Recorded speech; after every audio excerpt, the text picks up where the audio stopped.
Welcome back. हम पढ़ रहे हैं इशू ऑफ शेयर्स, जो बहुत ही इम्पोर्टेंट टॉपिक है और ये भी कहते हैं कि ये एक लेंथीएस्ट टॉपिक है। करेक्ट। करेंगे स्टार्ट। हम लोग ने जैसे एक छोटा सा पार्ट पढ़ लिया शेयर कैपिटल के बैलेंस शीट का एक्सट्रैक्ट कैसे बनाता है, वैसे ही अब तुम समझते जाना कि इशू ऑफ शेयर्स में क्या क्या चीज़ें होती है, वो सारी चीज़ें पढ़ेंगे। ठीक है, चलो स्टार्ट करते हैं हमारा chapter issue of shares. Now shares का मतलब तो तुमने समझ लिया है। शेयर्स का मतलब क्या होता है? एक शेयर कैपिटल का एक क्या होता है? पार्ट होता है। ठीक है ना। देखो, जैसे कोई एक प्रोप्राइटरशिप या पार्टनर, समझो मैं आज कोई नया बिजनेस स्टार्ट करता हूँ, ठीक है, तो उसमें पैसा कौन लगाएगा? क्या तुम लोग लगाओगे मेरे बिजनेस में पैसा? बोलो, लगाओगे? नहीं लगाओगे। क्या मैं रोड पे ऐसे खड़े होकर कह सकता हूँ कि भाइयों बहनों आज मैं नया बिजनेस स्टार्ट कर रहा हूँ, जिसको मेरे बिजनेस में इन्वेस्ट करना है आ जाओ? कोई आएगा इन्वेस्ट करने के लिए? नहीं। अगर किसी के पास पैसा है तो वो खुद ही क्यों नहीं कर ले? वो खुद ही उतना पैसा इन्वेस्ट करके वो बिजनेस क्या कर सकता है? स्टार्ट कर सकता है। पार्टनरशिप में 2-3 पार्टनर मिल गए, चलो अब पैसा कहाँ से लाएंगे? तो जनता से लाएंगे। तो अनाउंसमेंट करवा दिया कि भाई जिसको इसको पैसा डालना है वो हमारे बिजनेस में पैसा डाल दो। ऐसा बिल्कुल भी नहीं होता है। अगर मुझे या पार्टनरशिप को कोई बिजनेस स्टार्ट करना है तो पैसा भी मुझे हमारे दम पर ही लगाना पड़ेगा। या तो हमारे पास पैसा होगा या फिर हम बैंक में जाएंगे लूटने के लिए नहीं, लुटवाने के लिए, क्योंकि बैंक वाले हमको लूट लेते हैं, है ना, इंटरेस्ट चार्ज करके।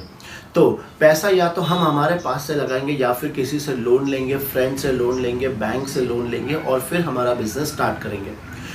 तो अब ये भी बताओ कि अगर मैंने जनता से पैसा नहीं लिया है, मैंने खुद का पैसा लगाया है, तो क्या मैं अपना प्रॉफिट उनके साथ शेयर करूंगा? कोई आके मुझसे पूछता है सर आपने नया बिजनेस स्टार्ट किया, कितना कमा रहे हो? तो क्या मैं उसको बताऊंगा?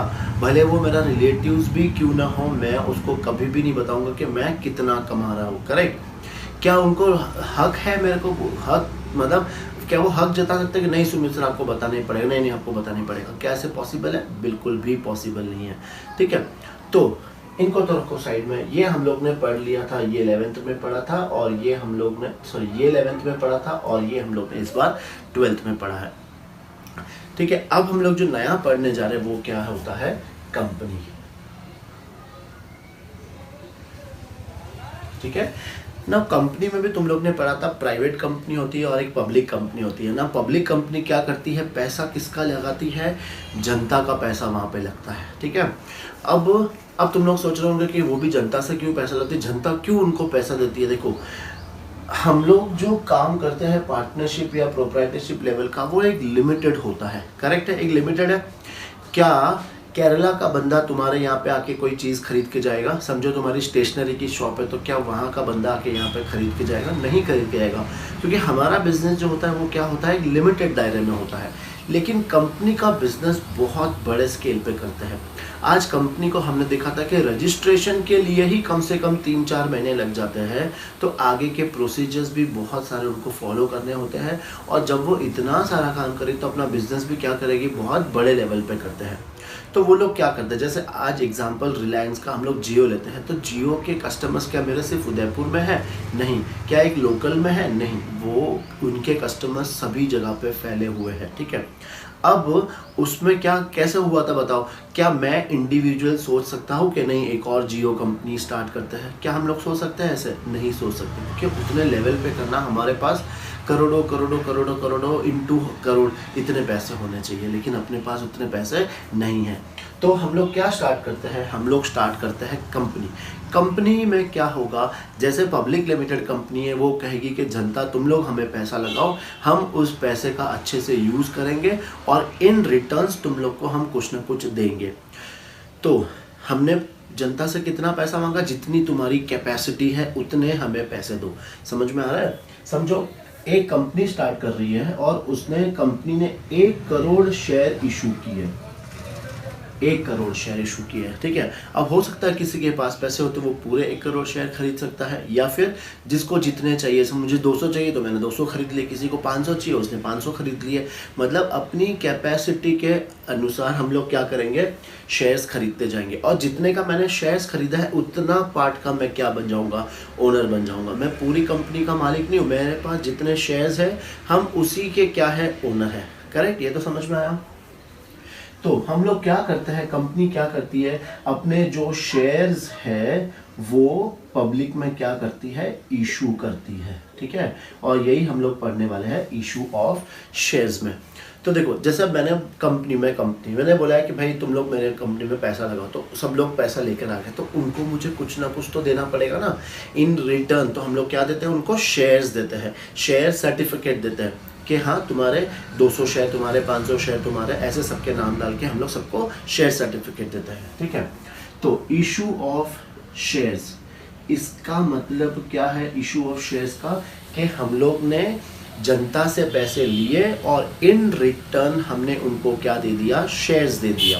करेक्ट, ये तो आगे समझ में अच्छे से।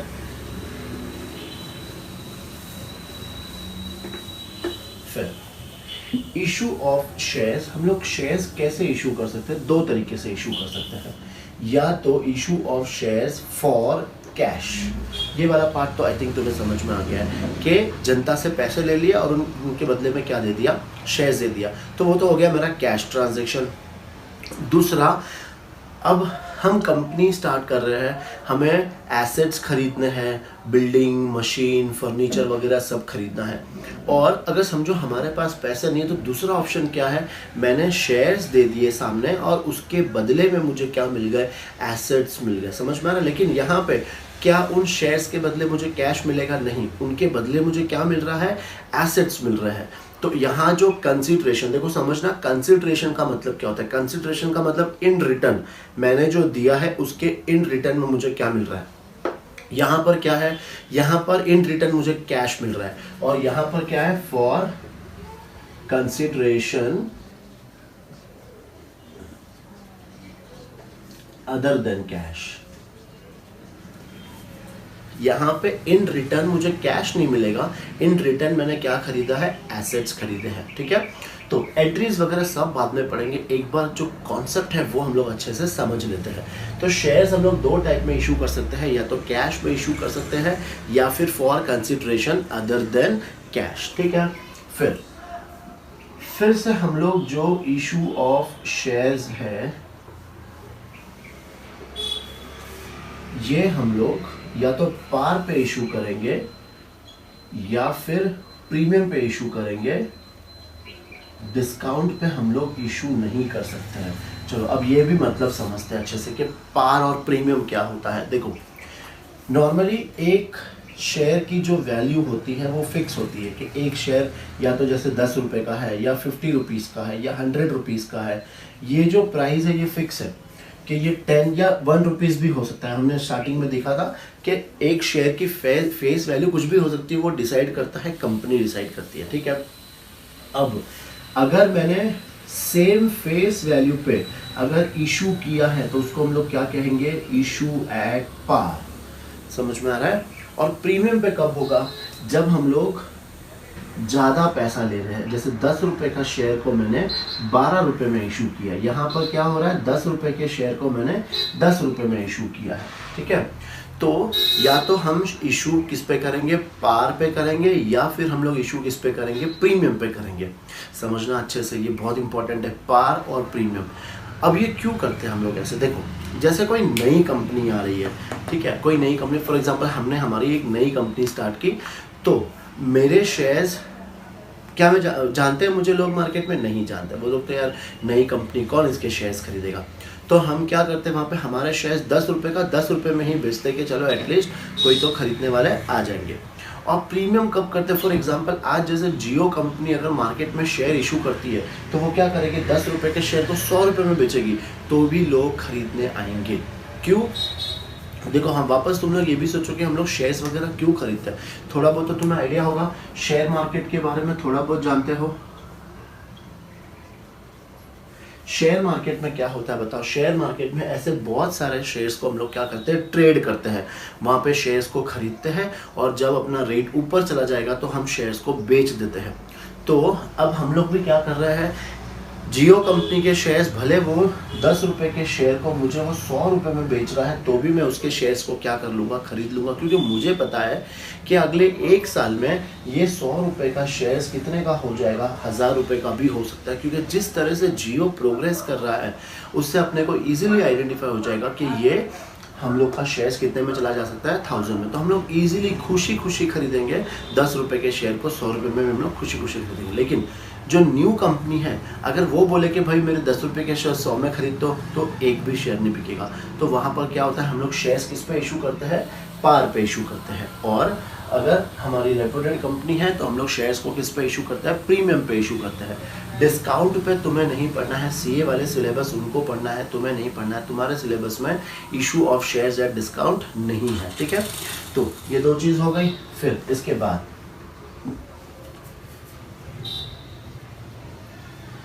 इशू ऑफ शेयर्स, अगेन जो पैसा हमें कलेक्ट करना है, या तो हम वो लमसम में कलेक्ट करेंगे या फिर इंस्टॉलमेंट में कलेक्ट करेंगे। अब तुम्हें इम्पोर्टेंट यहाँ से और स्टार्ट हो जाएगा। ये सब भी इम्पोर्टेंट था, याद रखना, ये भी इम्पोर्टेंट है, ये बहुत इम्पोर्टेंट है। इसके लिए मैं एक छोटी सी स्टोरी तुम्हें सुनाऊंगा। स्टोरी मतलब जैसे एग्जाम्पल देता हूँ, मैं हमेशा ऐसे ही एग्जाम्पल देता हूँ।